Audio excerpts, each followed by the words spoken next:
Welcome to Looking Within, a podcast for the spiritual explorer in each of us. I'm Julie. I love to explore the inner life using contemplative practices, and I love to help others to do the same. In our time together, I hope you gain a sense of hope, meaning, joy, and love. As a Christian spiritual explorer, I hope to offer some thoughts to help you see God's presence in activity in ever-expanding ways. As you listen, ponder, and experience the divine, feel free to use the spiritual perspective you are most comfortable with in our practice today. Now, let's begin.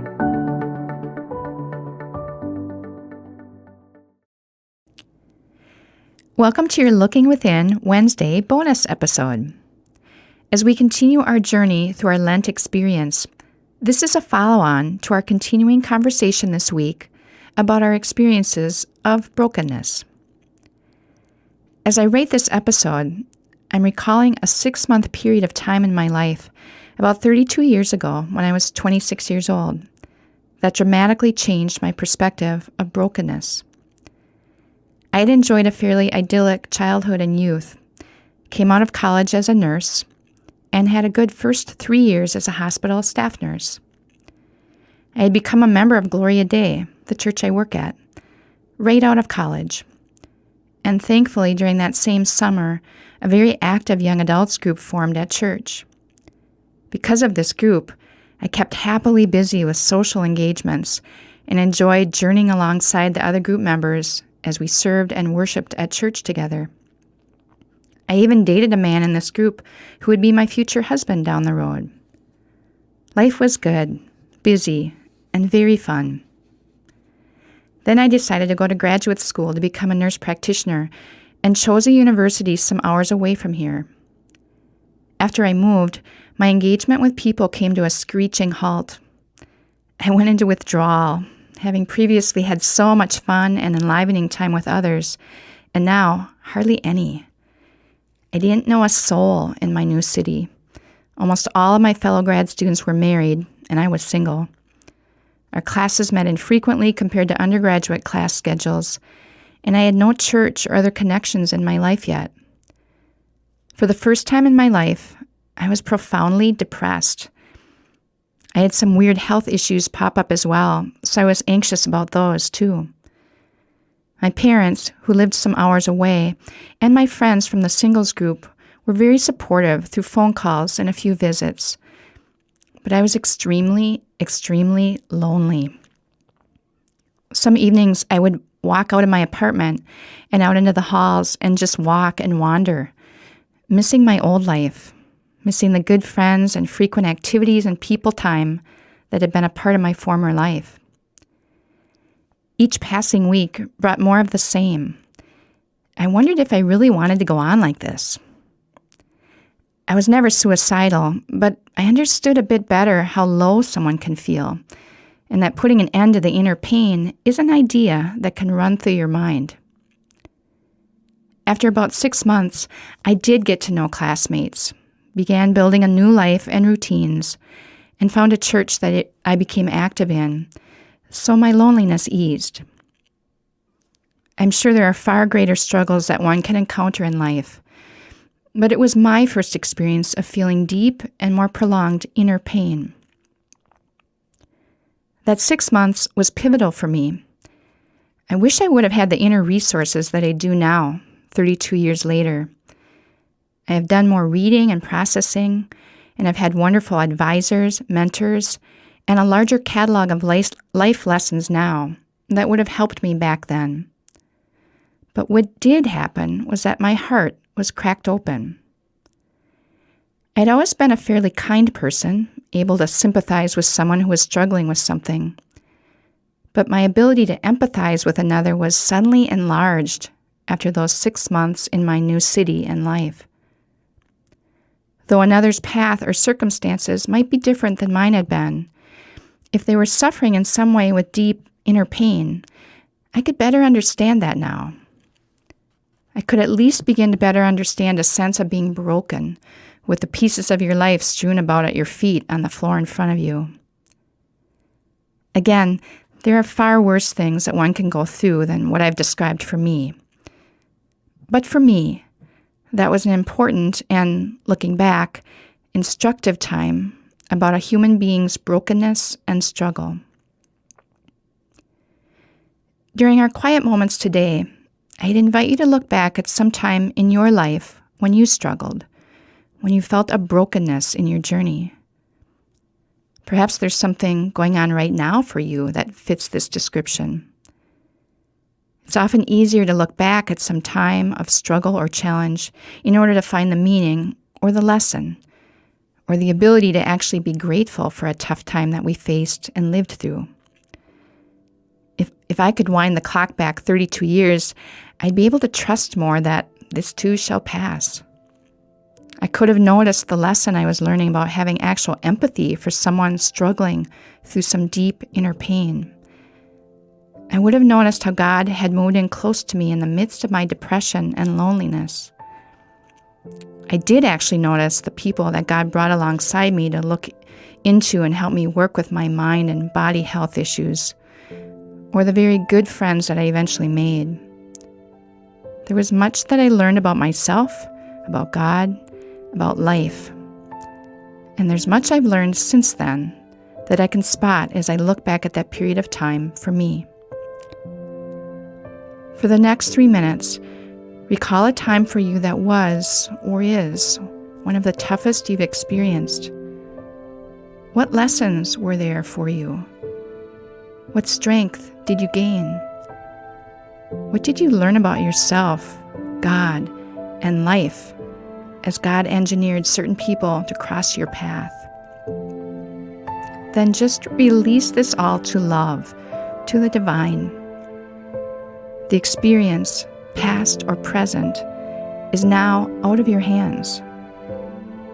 You can imagine it floating on an ocean of love, or joining with the presence of the divine, which contains wisdom and compassion greater than your own.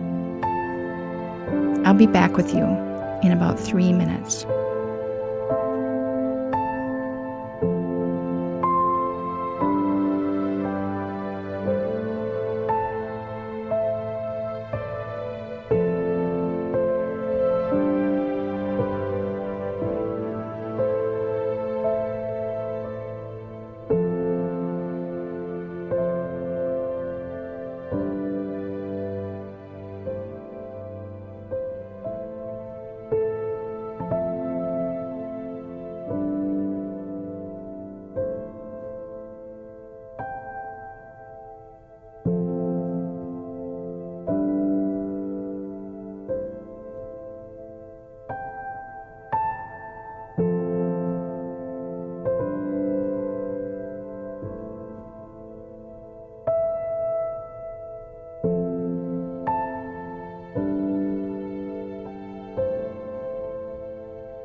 As we end our meditation, take a few deep breaths in and out.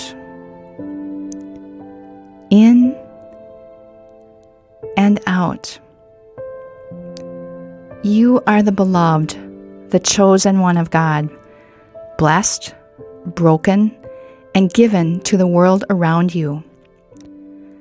I'll sound the Tibetan singing bowl, and when you're ready, you can gently open your eyes, remaining still for a moment longer.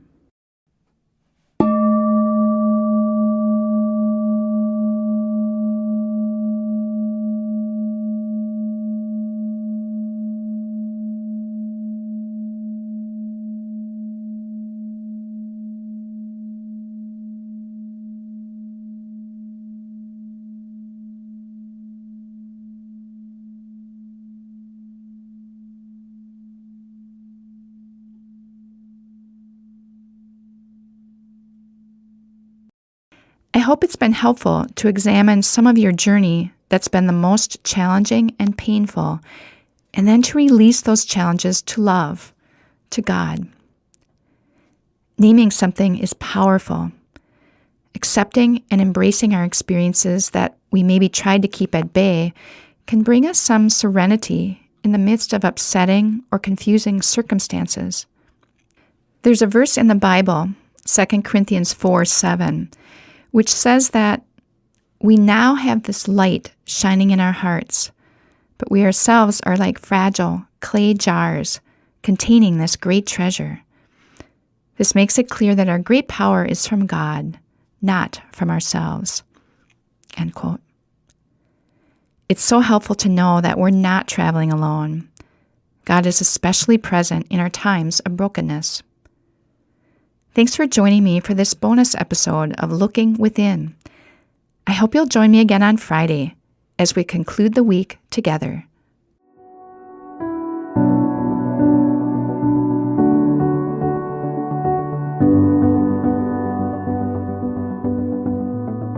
Thank you for making time for your inner self today.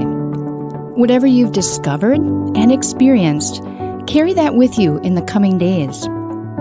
You can find more episodes at our website, Gloria-Day, that's DEI.com/lookingwithinpodcast, or subscribe through your favorite podcast app. We'll see you next time.